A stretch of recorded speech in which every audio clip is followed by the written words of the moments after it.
가게사는 증시 각도기. 안녕하세요, 증시업데이TV 시청자 여러분, 투자 여러분, 동의말 여러분, 그리고 10만 금융전사 여러분 모두 반갑습니다. 12월 30일 2025년 12월 30일 네, 한국 시장에 마감되는 날, 그리고 미국 시장도 이제 하루밖에 남지 않은 12월 30일 아침 미국 마음으로 찾아온 각도기 각사 한 줄입니다. 1년 동안 함께 해주신 모든 분들께 진심으로 감사하고요. 쉬는 시간이 있었음에도 불구하고 두 달여의 공백 기간이 끝나고도 모두 이렇게 잘 찾아와 주셔서 방송하는 재미를 느끼게 해주신 모든 시청자, 구독자 여러분들께 진심으로 고맙다는 인사 드리고 싶습니다. 덕분에 존재한다 라고 볼 수 있겠습니다. 인간은 그래서 사이 존재다 라는 생각을 다시 한번 하게 되네요. 나와 너 사이 존재. 네, 그게 인간이죠. 네, 자, 오늘 이번 주 스포는 3.3 캠퍼스에서 해주시고 계십니다. 1월 6일 화요일 7시부터 진행이 되는 무료 강좌가 있습니다. 신청자 추가 접수를 받고 있고요. 신청자가 되면 1월 6일 유튜브 공개 무료 라이브를 들으실 수 있다고 합니다. 자, 오늘 자 한마디. 과연 어디까지 생각하고 있을까? 엔화 대비로는 충분히 하락했고 달러 대비로는 추가로 5% 정도 더 남아있는데 자, 왜 이렇게 얘기할까요? 자, 오늘 조금 이따 이 본론은 조금 이따 얘기하도록 하고요. 미국 시장 전반적인 시장 흐름 한번 살펴보겠습니다. 지수는 3대 지수 모두 조금씩 하락을 했어요. 네, 그리고 기술주들도 대체적으로 하락해서 하락한 종목 수가 꽤 많은 흐름입니다. 핀미즈를 통해서 한번 확인해 보도록 하겠습니다. 네. 네, 보시면은 그냥 혼조예요, 혼조. 오른 종목도 많고 떨어진 종목도 많고. 그러나 전반적으로 소강 상태에 들어가 있는 상황이다. 왜냐하면 이제 장이 끝났고 휴가를 많이 갔기 때문에 그런 상황이다라고 볼 수 있겠고, 마이크론 테크놀로지만 유독 오릅니다. 이거는 뭐 워낙 깜짝 놀랄 만한 실적을 보여줬기 때문이고, 미국 투자자들이 반도체, 특별히 그 중에서도 메모리에 대해서 거의 몰랐다라는 걸 증명하는 내용이기도 합니다. 제가 보기에는 너무 몰랐어요. 그래서 이제 한국이 한 6개월 전부터 얘기하던 걸 이제 미국 시장에서 깨달았다. 왜냐하면 마이크론 테크놀로지의 실적 발표와 거기서 언급된 가이던스를 보고 정말 깜짝 놀랐다. 왜냐하면 아니 이 반도체라는 것은 연산하는 뭐 칩, 그러니까 인텔의 칩이나 엔비디아 칩이나 뭐 브로드컴이 만드는 것이나 뭐 이런 것들이 칩이지, 그 옆에 부속으로 쓰이는 그 메모리가 무슨 칩이야 했는데 웬걸 메모리 쇼티지 상황을 이제 인식했다는 거죠.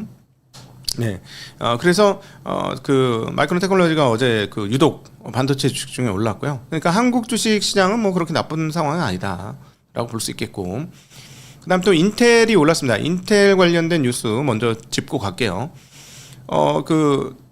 엔비디아가 인텔 일종의 계약을 했었던 인텔 지분 50억 달러 매입을 완료를 했습니다.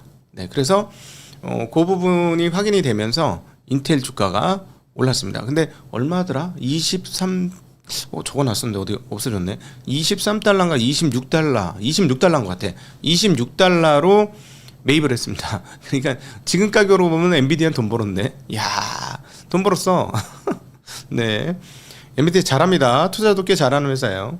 자, 그런데 문제는 내년입니다. 지금 연말에 이제 소위 말하는 산타랠리 있을 거냐인데, 한국 같은 경우는 내년에 대한 기대가 충분합니다. 어제 거래소가 2% 올라가면서 사상 최고치 근처까지 올라갔어요. 근데 연말은 원래 소강장이거든요. 근데 지금 어제 거래소가 2%나 올랐다는 건 굉장한 기대감이 있다라는 건데, 왜 이 말씀을 드리냐면 상대적으로 미국 시장을 얘기해 드리기 위해서, 비교하기 위해서 말씀드렸습니다.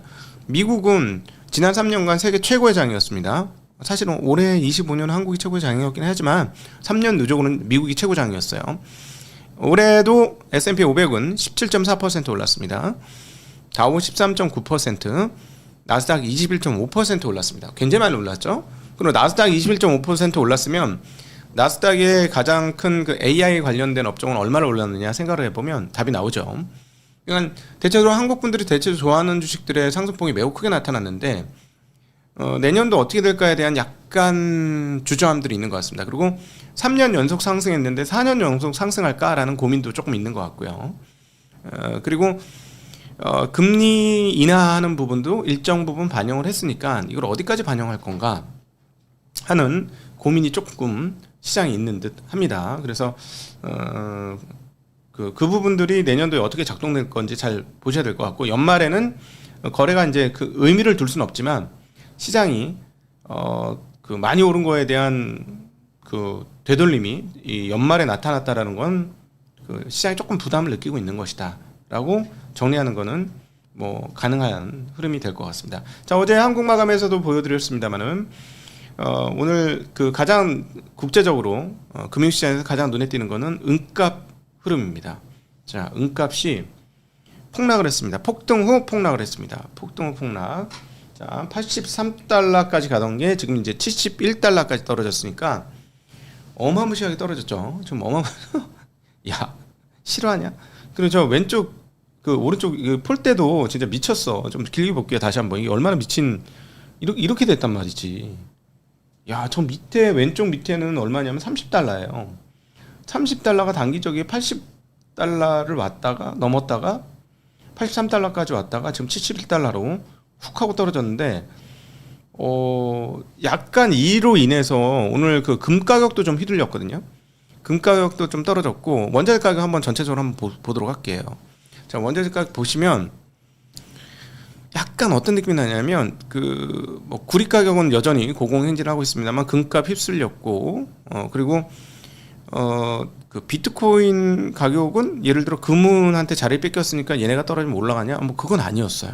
그래서 약간 위험 자산에 대해서 아주 투기적인 바람이 한번 불었던 거고 막판에 제가 보니까 어떤 사람인지 모르겠습니다만 레버리지 써가면서 빡빡 치고 올렸는데 한 큐에 날아갔다. 누가 이 그 세력을 잡아먹기 위해 숏을 엄청 친 것 같다라는 느낌과 그게 성공하면서 숏 스퀴즈도 발생한 거 아닌가 하는 생각도 같이 듭니다. 이 흐름에 대해서는. 그래서 일단 위험 자산에서 일부 한번 패퇴를 하는 흐름들이 좀 있어서 이 투기 세력들이 과연 위험 자산을 어떻게 대할지도 앞으로 조금 관심되는 영역이 되겠습니다. 자, 그다음에 그 다른 거 조금 정리하고 오늘 주제로 넘어가도록 할게요. 오늘 중요한 포인트. 아까 이제 인텔 말씀을 드렸는데 인텔을 죄송합니다. 26이 아니고 23.28달러에 2억 1,477만 주 매입을 했고요. 이래서 엔비디아는 인텔의 지분 4%를 보유하게 되었습니다. 그리고 그 인텔의 현재 최대 주주는 미국 정부입니다. 9% 지분을 보유하고 있는 미국 정부고요. 근데 인텔하고 지난번에 파운드리 쪽은 뭔가 안 됐죠. 그래서 저희가 분석한 바로는 제 생각으로는 포베로스가 그 엔비디아 GPU 칩에 좀 안 맞는다. 그래서 그 덕분에 삼성전자가 그날 엄청 폭등을 했었죠. 야, 그럼 결국은 삼성전자밖에 파운드리 맡길 때가 TSMC 외에는 없지 않느냐라는 생각과 함께 한번 크게 올랐었습니다.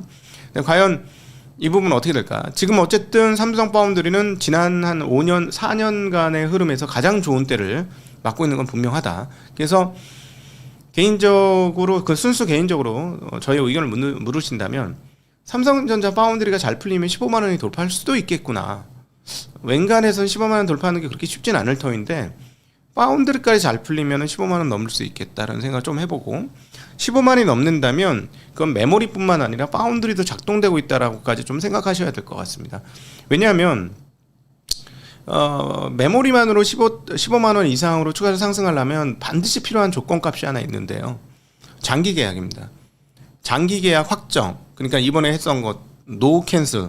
그러니까 조건값이 달린 장기 계약. 절대 캔슬할 수도 없고 가격을 변동할 수도 없는 장기 계약. 그 건의 규모가 어마무시해가지고 증설을 해도 딱 그것만 주고 끝나는 정도가 된다면 멀티플이 바뀔 수 있습니다. 그래서 그렇게 되면은 좀 달라지죠. 왜냐하면은 자 생각해 보세요. 지금 영업이익 100조 얘기가 나오고 있습니다. 영업이익 100조 또는 또 초과까지도 얘기가 나오고 있고 뭐 80조는 이제 누구나 다 상상하는 정도 수준까지 올라와 있는데 그럼 100조면 영업이익 100조면 1000조 갈 수 있다라는 얘기고 지금 뭐 600조 대니까 앞으로 얼마야? 한 40% 정도 더 오를 수 있는 건가? 그러면? 네. 그렇지. 한 50% 더 오를 수 있는 거잖아요. 앞으로 40, 50%. 그러면은 시가총액 1000조가 되는 그런 상황들이 오는 건데 문제는 뭐냐면 그동안의 그 반도체 메모리 역사로 보건데 이러다가 이제 공급이 생기면 갑자기 가격이 폭락을 해요. 실물가, 현물가의 가격이 폭락을 하면서 갑자기 그 높았던 영업이익이 반토막도 나고 또 물론 마이너스까지 났었죠. 지난번에는 크게 떨어집니다. 자, 이번에는 마이너스까지 나지는 않을 거긴 하지만 떨어질 수 있다라는 것이죠. 자, 그래서 너무 좋았으니까 1000조 찍은 다음에 그러니까 100조 찍은 다음에 영업이익을 그 다음에 갑자기 굉장히 좀 그래도 괜찮았지만 평소보단 좋아졌지만 한 60조 찍으면 어떻게 될까요? 60조 찍으면 그것도 굉장히 잘한 거거든요. 60조 70조 찍으면 굉장히 잘한 건데 그럼에도 불구하고 만약에 그렇게 되면 그 다음에는 어떻게 되지? 하는 상상을 하겠죠. 그러니까 이런 과거의 패턴, 이게 과거의 패턴이군요. 이 과거의 패턴을 바꿔주려면 장기 계약을 하는 수밖에 없습니다. 장기 계약. 장기 계약을 하는 수밖에 없는데 장기 계약도 건건이나 뭐 DDR4 장기 계약 이거 의미 없고요.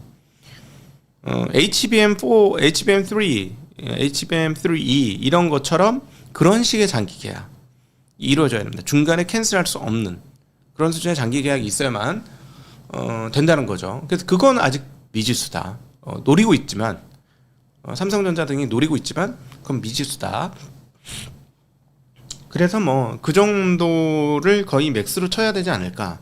맥스로 아주 좋게 봐줬을 때 그 정도를 맥스로 맥스 값으로 하고 근데 여기서 이제 우리가 가격을 안 매김한 건 파운드리 잘 터지면 어떡하지는 가격을 안 매겼으니 개인적으로 한 15만 원 돌파하는 능력이 나타나려면 메모리 값으로는 조금 넘기려면은 장기 계약이 터져야 되고 그건 이제 15만 원 살짝 넘는 정도 수준이 되겠죠. 그 정도로 해가지고는 근데 조금 더 세게 많이 올리려면 파운드리까지 터져야 된다. 자, 근데 감히 말씀을 드려보면 예언을 해보면 내년도 중반쯤 되면 삼성전자 파운드리에 대한 어떤 신화적 이야기들이 계속 될 수 있다. 왜냐하면 주식을 가진 사람들은 신화를 만들거든요.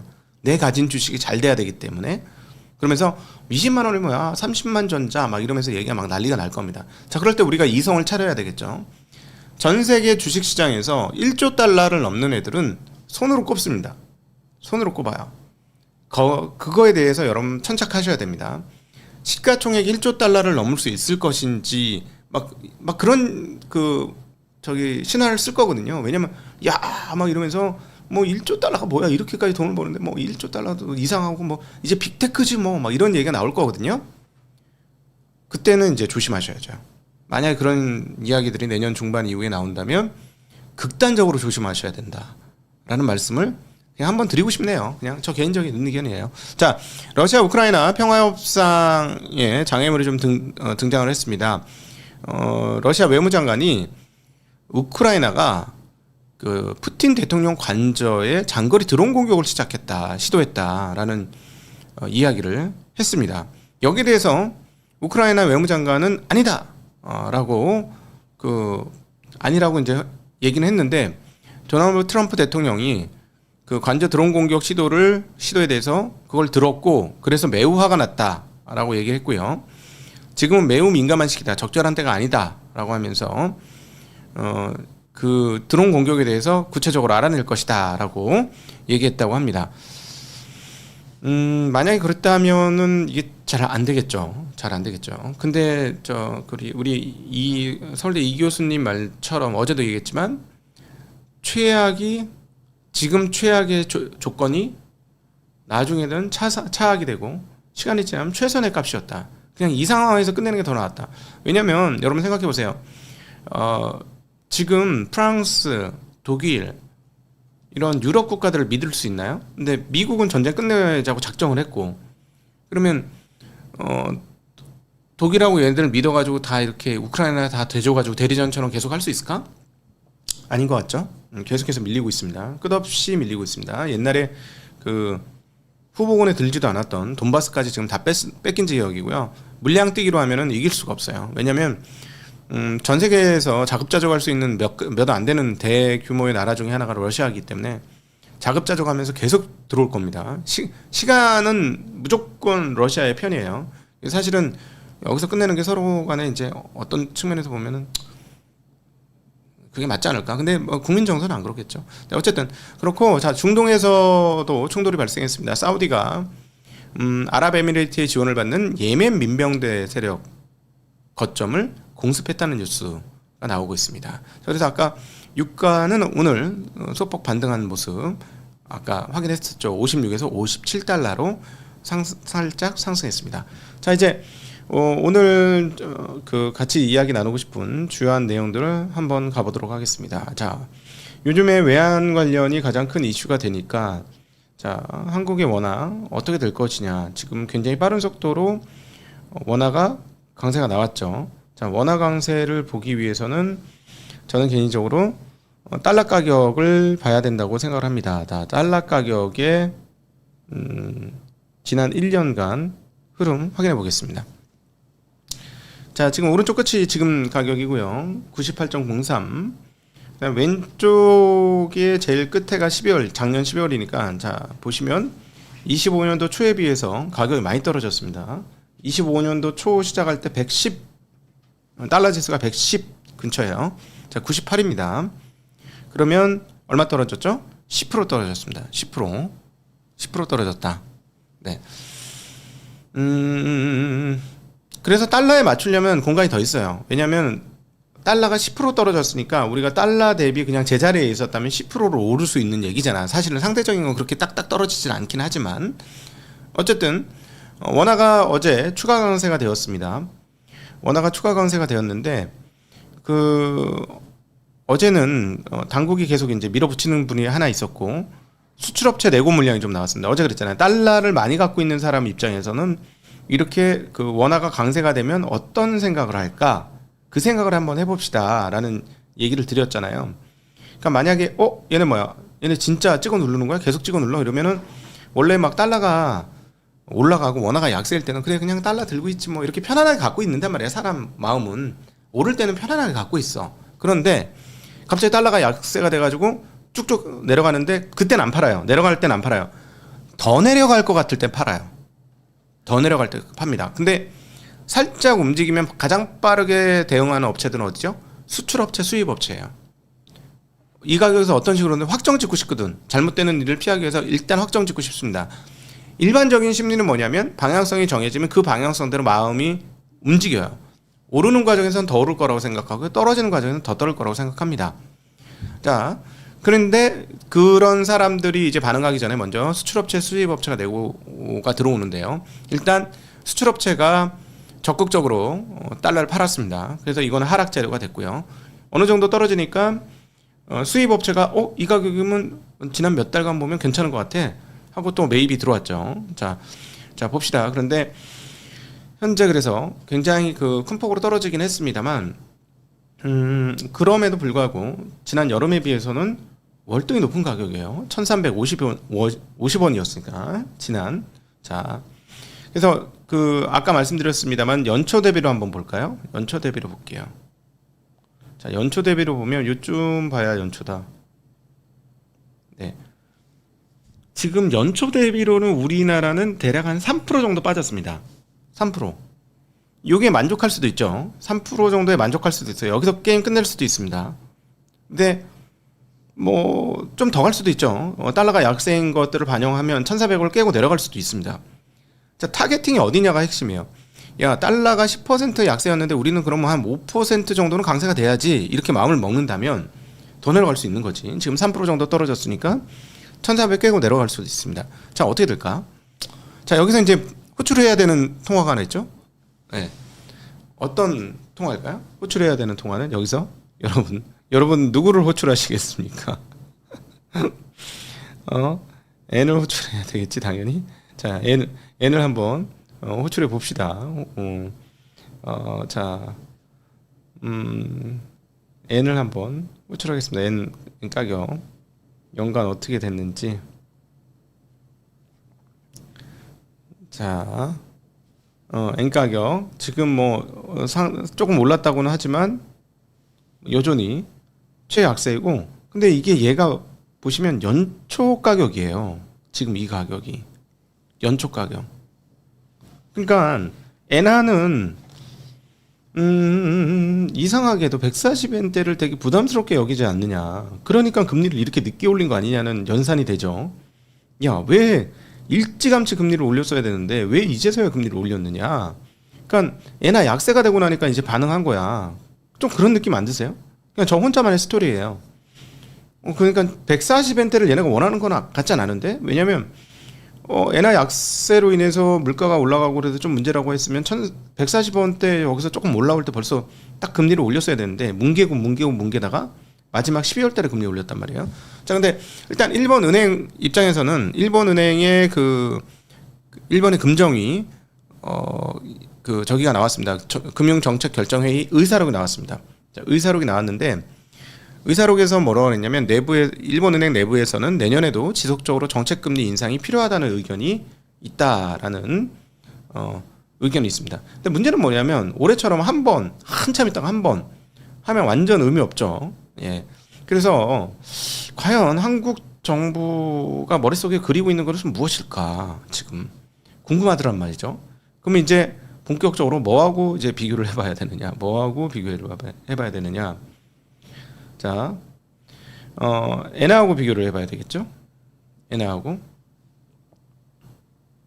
비교를 해보면 자 보도록 하겠습니다. 지금 N1 환율은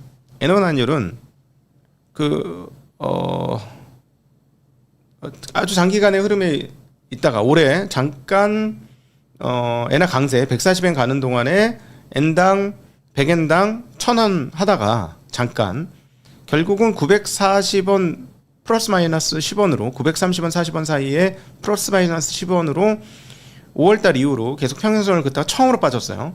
자, 그런데 이게 연초 가격이에요. 연초 가격. 애매하죠. 여기서 끝낼 것 같기도 하죠. 애니 타겟이면 여기서 끝낼 것 같습니다. 그죠? 그러면 엔화가 강세가 되면 엔화 강세만큼 쫓아가고 엔화가 약세면 또 그만큼 가는데 여기서 이제 엔화와 헤어질 결심을 하느냐 이게 좀 문제죠. 근데 이제 국가적으로 보면 조금 더 길게 한번 볼게요. 이게 작년에는 이게 900원이 깨지기도 했었죠.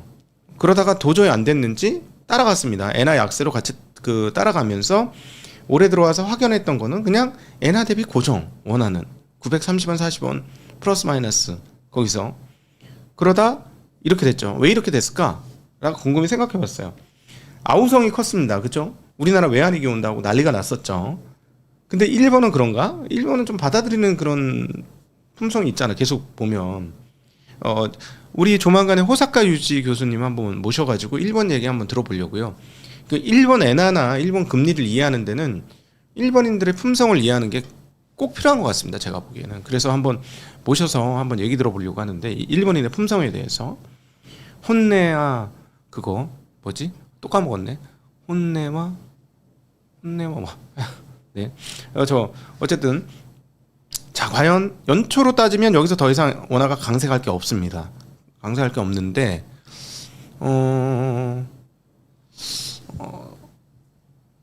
잘 모르겠어요. 그래서 달러 대비로는 1,400원에 깨질 수 있고 달러 대비로만 생각을 한다면 엔화 대비로는 이쯤에서 멈춰도 되고 작년 생각하면 더 눌러도 되는데 어떻게 될까?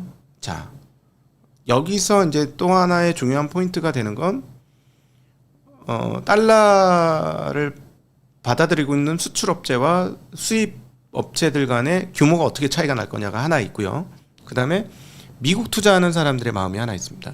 이미 저점에서는 미국으로 넘어가기 해외 투자하기 위해서 환전하는 수요가 꽤 되는 것 같아요. 그래서 방어가 됐다라는 거죠. 환율이 더 이상 하락하지 않고 방어가 됐다는 건데 제가 보기엔 지금 패는 이렇게 되는 것 같습니다. 정부는 지난번 그 가격은 못 있겠고 해서 찍어 누른 거고 수출업체들이 눈치를 보고 있을 거고 수입업체들과 근데 수출업체들이 내년도에 벌어들일 달러는 꽤 많은 양이고 근데 여전히 미국 주식에 넘어가고 싶은 사람들도 꽤 많은 양입니다.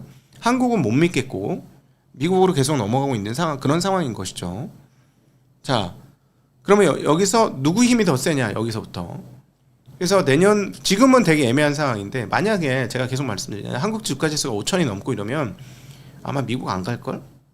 인간 본성이 어쩔 수 없어. 인간 본성은 수익률 높은 데로 넘어오게 돼 있어. 결국 그거 보게 될 거야. 지금 아무리 내가 죽어도 오나 봐라 아무리 얘기해도 웃기는 소리. 사람 마음 갈 때 같아요. 수익률 보면 휘리릭 이렇게 바뀌게 되어 있습니다. 네. 그래서 그렇게 되면 이제 판단이 되게 쉬운데 애매한 상황이죠 지금. 어떻게 할지 지금 재미난 상황입니다. 우리 같이 지켜보시죠. 어떻게 될지. 자, 기업 뉴스 한번 몇 개 돌아보도록 하겠습니다. 쿠팡이 피해 회원들에게 구매 쿠폰 5만 원씩을 지급하겠다는 소식이죠. 이로 인해서 미국에 있었던 상장됐던 쿠팡이 오늘 주가가 상승하는 모습 보여주었습니다. 자, 그리고 AI 설비에 전문적인 디지털 브릿지라는 회사에 소프트뱅크가 이 회사를 인수하겠다라는 뉴스에 따라 주가가 9% 급등하는 흐름 보여주었습니다.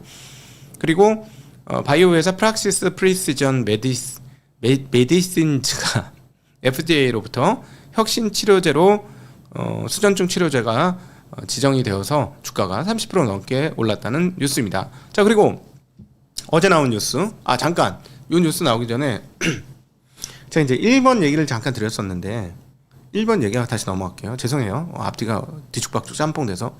1번 지난주에 도쿄 근원 소비자 물가 지수가 나왔거든요. 한번 보여드렸죠.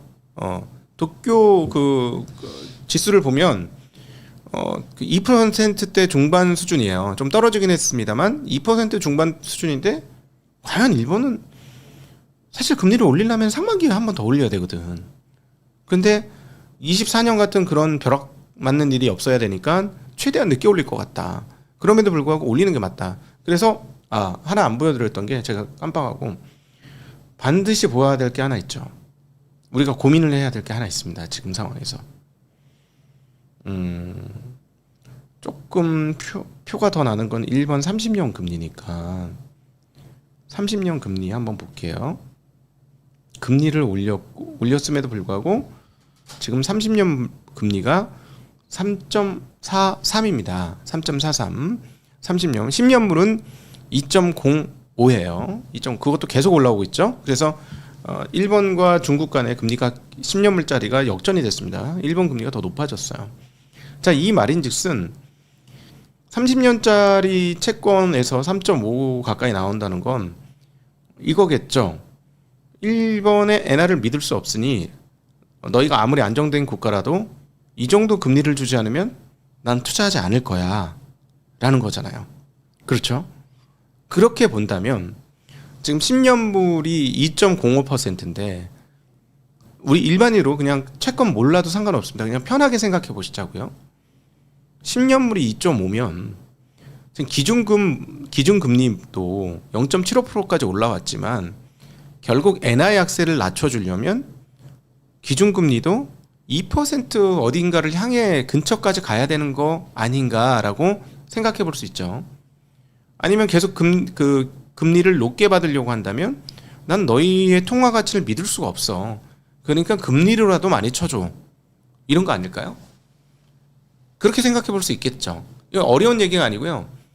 결국은 채권의 금리라는 건 신용도에 대한 얘기고 신용이라는 건 장기 통화 가치에 대한 이야기가 되는 거니까 따지고 보면 그런 생각을 할 것 같아요. 그런 생각을 야 너희들 그 통화 그거 이렇게 인플레이션 빵빵 터져서 인플레이션 커버리지가 안 되는데 그럼 금리 이 정도 받아야지. 그러면 인플레이션 빵빵 안 터뜨리려면 긴축을 시켜야 되는 거고 그 긴축 수준은 10년물 기준으로 봤을 때 2%대다 라는 계산이 나고 지금 기준금리가 0.75니까 대략 한 1% 이상 1.25라든가 1.50 정도까지도 사실상은 열려 있다. 근데 그 결정을 일본이 할 것이냐? 안 할 것 같죠. 1.5까지는 죽어도 안 할 것 같습니다. 1.5까지는 죽어도 안 하고 1.0까지는 할 수도 있을 것 같아. 근데 1.5까지는 죽어도 안 하고 그렇게 되면 아무래도 엔화도 상당히 약간 기축적 성향이 있으니까 상당히 강세로 갈 것이고 그럼 그거를 수출업체들이 감당을 못 해낼 거고 엔화 강세를.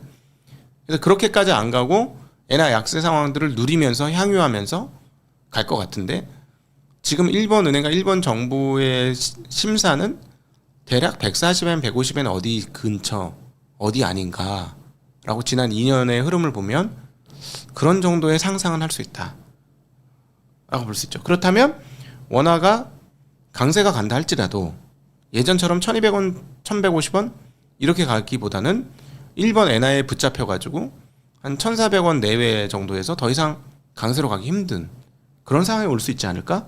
라고 연관해서 생각해 볼 수 있겠습니다. 그냥 저 생각이에요. 왜냐면은 어차피 통화라는 건 전부 다 상대적인 거잖아. 전부 상대적이니까 그렇게 한번 말씀을 드렸습니다. 자, 미국 채권 상황 볼게요. 미국 주시장 좀 떨어지긴 했습니다만 채권 금리는 조금 올랐습니다. 4.12에서 4.11로 채권 가격이 올랐습니다. 금리는 떨어졌고요. 2년물도 3.48에서 3.45로 전반적으로 대체적으로 금리가 모두 조금 떨어지면서 채권 가격이 상승하는 흐름들을 보여줬고요. 제가 외환 동향 전체적으로 한번 보여드렸었나요? 안 보여드렸죠? 자, 외환 동향도 같이 볼게요. 지금 외환 원화 때문에 외환 그 차트만 계속해서 봤는데 보시면은 그 달러는 제자리였고요. 일본 엔화가 156.5에서 156으로 상당히 큰 폭으로 강세를 나타내었습니다. 그런데 원화 강세가 워낙 더 컸어요. 1440원에서 1433원으로 장중에 30원도 깨졌고 그러다 보니까 엔화가 920원, 100엔당 920원대에 918원대까지 지금 떨어지는 흐름입니다. 자, 엔원만 보면 원화는 숨고르기 확실히 했어요. 여기서 더 밀어붙여서 엔화 대비 더 강세로 간다? 잘 모르겠습니다. 솔직히 잘 모르겠어요. 엔화가 계속 뭔가 뒷목을 잡고 있는 느낌? 이런 느낌을 계속해서 봤습니다. 자, 그다음에 그 미국 잠정주택 매매 살짝 한번 보고 올게요. 뭐 중요한 지표는 아니니까. 잠정주택이 전월 대비 조금 3.3% 올랐다라는 거 나와 있고요. 그다음에 이제 마지막으로 기업 뉴스 중에 하나, 유튜브가 엊그저께 나온 뉴스인데 미국의 TV를 넘어섰다라는 소식입니다. 미국에서도 이제 사람들이 텔레비전 안 보고 유튜브를 더 많이 보더라라는 건데 얘네 관점 좀 달라요. 우리는 이제 사람들이 그냥 계속 집에서도 텔레비전 안 보고 스마트폰 보잖아. 근데 얘네는 그 유튜브의 시청을 TV로 한다는 거야. TV로. 그래서 TV 통한 시청 비중이 유튜브가 가장 빠르게 올라왔다. 그래서 유튜브가 넷플릭스와 디즈니 플러스, 아마존 프라임 비디오를 제치고 미국의 TV 스트리밍 시청 점유율 1위를 기록했다라는 소식이 나오고 있습니다. 구글이 강하죠. 네. 저는 왜 이런 일이 벌어졌을까? 지금 K자형 성장이라고 하잖아요. 있는 사람은 더 엄청나게 있지만 없는 사람은 끝없이 없는, 그런데 경제 성장률은 나오는, 웃기는, 미국 기준으로 보면 그런 상황인데 일단은 저는 이제 돈의 문제가 하나 있고요. 그다음 시간의 문제가 하나 있고요. 취향의 문제가 하나 있다고 봅니다. 그리고 인간이라는 사람들이 생각보다 미세하게 쪼개지는 부분도 있다. 관심의 영역이. 이렇게 나눠볼 수 있을 것 같은데요. 일단 양극화가 극단적으로 이루어졌기 때문에 사람들이 취미생활에 돈을 충분히 못 씁니다. 그러니까 가장 돈이 적게 드는 취미생활, 그것도 또 극단적으로 영화관에서 넷플릭스에서 유튜버로, 이런 상황들이 이제 벌어지기 시작했다는 거죠. 그런데 저는 이게 두뇌적인 활동 상으로 보면 두뇌라는 건 어떤 어렴풋한 효율화를 만들어내잖아요. 그러니까 어떤 것들을 딱 봤을 때 그거를 처음부터 끝까지 다 기억하는 사람들은 없고 중요 핵심 포인트만 찍어서 기억하고 내 마음에 드는 것만 기억하잖아요. 그렇게 하면서 두뇌는 어떤 얼기설기한 응축을 통해서 두뇌의 효율성을 최대한 하는 게 두뇌의 작동이니까 그렇게 합니다. 그러면 유튜브에서 이렇게 이렇게 조금 다이제스트에서 나오는 것들도 그냥 받아들이기 쉽다는 거지. 그냥 받아들이기 쉽다. 그것이 하나 있는 것 같고, 두 번째는 이제 시간의 문제가 하나 있는 것 같습니다. 돈이 없어서 그런 것들을 받아들이고 또 그게 뇌 기전으로 보면 그냥 쉽게 받아들인다. 그다음에 두 번째는 시간. 양극화가 되면서 사람들이 내가 가지는 유일한 게, 돈 있는 사람들은 시간이 가장 귀중한 자산이 됐고요. 돈이 없는 사람은 나는 시간밖에 없는 사람이 되고, 시간만이 나의 유일한 재산인 사람 인식이 된 거 아니냐. 빅테크들이 그렇게 만들어 왔잖아. 응? 빅테크들이 그거를 한 거를 이제 사람들이 안 거지. 그러니까 내 시간을 최대한 효율적으로 쓰기 위해서 효율적인 컨텐츠에 더 접근하는 거고, 풀로 안 보기 시작한다는 거지. 내가 보기에는 넷플릭스의 최대 그 경쟁자는 저렇게 응축된 건 것 같아. 넷플릭스가 자기 선전을 하려고 짧은 거 있잖아요. 한 5분짜리를 영화를 이렇게 숏으로 만들어가지고 이거 보라고 막 이렇게 흥미 당기기 위해서 만들잖아. 근데 오히려 그 숏이 넷플릭스는 무너뜨린 거 아니야? 막 이런 생각도 들어. 저 개인적인 생각입니다.